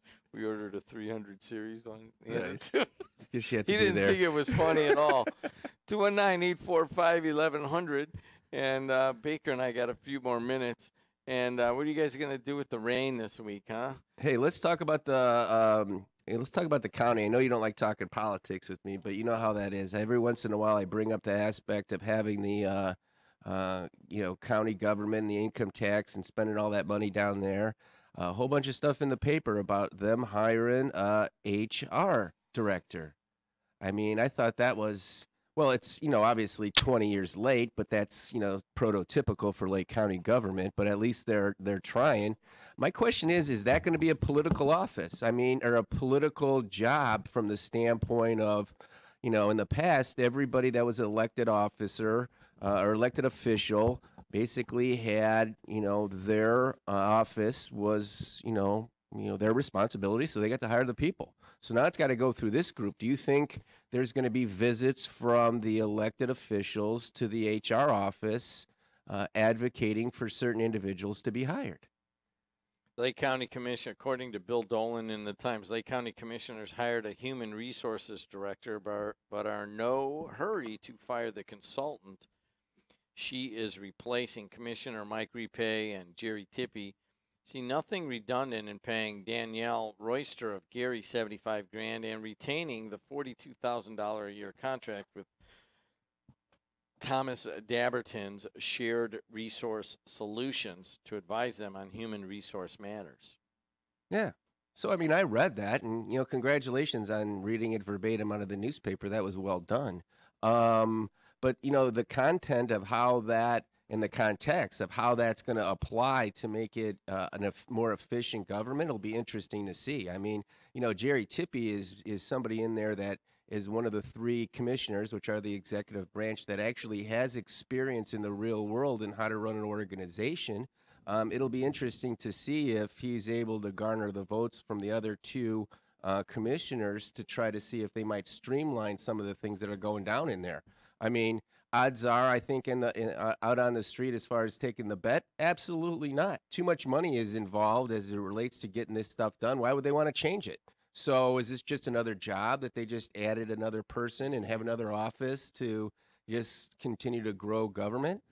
It'll be interesting to see. I mean, not too many people are going to watch it because most people, I think, are like you, Jimmy. You start hearing about it, you're like, yeah, okay, let's talk about the weather and the Cub game. And I'm sorry, did you say something? Yeah, about how I was a laborer and I went to college in California 5 decades ago. So let me get this straight. You get elected to the county office. Say you have one of these auditor, assessors, whatever. Yeah. The ones that should be appointed and not surveyor, elected. Yeah. Clerk. Recorder. Recorder. I mean, there's like 5 of them or 6 of them, right? You get one of these jobs, and then you need to fill a position as somebody to, work on. Do the work. Do the work. And now you got to go through a HR department to do that? Yeah. Are they going to decide who gets hired, or are you going to decide? That's just where I know you weren't listening, but that's pretty much what I just said. Yeah, but I mean, why would you want to get elected to that position in the first place, right? Right. And then the second of all, if you're there and you can't choose who you want, what good is it? You're just sitting there, and somebody else is going to choose who's in it. Mm-hmm. It doesn't make sense to me. No, they would be able to maybe choose who is going to be in certain positions, but it still have to get cleared through HR as far as having the qualifications and the skills necessary to do that particular position. So you could find the person, but they would have to qualify. Absolutely, get vetted. So if there's like somebody who's like way more qualified that is applying for that position, even though your person isn't as qualified, as long as they meet certain guidelines, there you right? go. I mean, I just see a lot of conflict here. Absolutely, and just putting somebody in the position is one thing. It's how is it going to be, managed, and who are they reporting to? Are they reporting directly to the commissioners? Is that HR person reporting to the commissioners? We don't know any of that stuff. It should be if the commissioners are the boss. That's how that would work. Let's go to Dave. Dave, how's it going? The level of crime at the county building has ran the gamut from everywhere from Van Fuel Steel and Gas to the white Mike Brown laying down with any female that'll lay down with him on his couch in his office, to Phil Potts stealing $30,000, and ultimately escalating to our sheriff being incarcerated for 15 years under Dabberton's tenure at the county. So it could be argued that he almost facilitated everything wrong that's gone on at the county building. We're going to leave this guy in charge of training the incoming HR woman? How does that make any sense? So I have a question, Dave. I mean, with what you say about Dabberton as the consultant, he's the consultant, so he's going to just provide, I would assume, I mean, I'm not there, nor do I know how that all is set up, but wouldn't he just go about saying, here's the suggestions and the recommendations, and they still would have to be implemented by the people of authority? Listen, I get that. Look at the big picture here. He was in charge of all that leading up to this point, and all this has happened under his tenure. So we are going to leave this yahoo responsible for training the quote unquote the incoming new HR person that's coming in to oversee all this. Tito, how does this make any sense, buddy? I want to hear how you feel about it. You're asking me. I'm barely listening. I don't get. I mean, that was the point. I asked Baker 3 or 4 questions. How's this going to work? I have no idea. But I'll tell you what. I mean, is it a step in the right direction that there's a recognition of the need to run things through an HR department? As far as I understood this, Dave, is that there was a reluctance to have an HR department because then that cuts down on the amount of patronage that each elected official could just say, all right, I want this person on, I want that person on. And they really didn't have to answer to anybody. They didn't even have to be qualified. At least there's a step here that the way Baker's explaining it to me, that they would have to meet some qualifications. So, I mean. Listen, here's the deal. If the state appointed an individual to come in here in that position as an HR, quote-unquote HR individual, it would make sense. But for these yahoos like Mike Ripe and Dave Ham and the rest of these guys to decide who's going to come in here and police them is essentially leaving the rat in charge of the cheese. And this is just Okay, all right, let's end it right there. I'm out of time. The rat in charge of the cheese. I don't know. What does that mean? What kind of metaphor is that? But Billy Baker, thanks for coming in. Hey, remember, life's too short to not laugh more. You know, enjoy the time that you have and have a great week. I'll be back in just a little bit with Gary Mayer, Karen Freeman Wilson. In the middle of this is going to be the Downtown Hammond Council that starts in 60 seconds with Karen Maravilla. See ya. Come out to Napleton's River Oaks Honda during the Honda Memorial Day sales event and save big on all new 2018 Hondas in stock, including Civics, Accords, CRVs, and Pilots. This weekend only, the first 25 customers get a free smart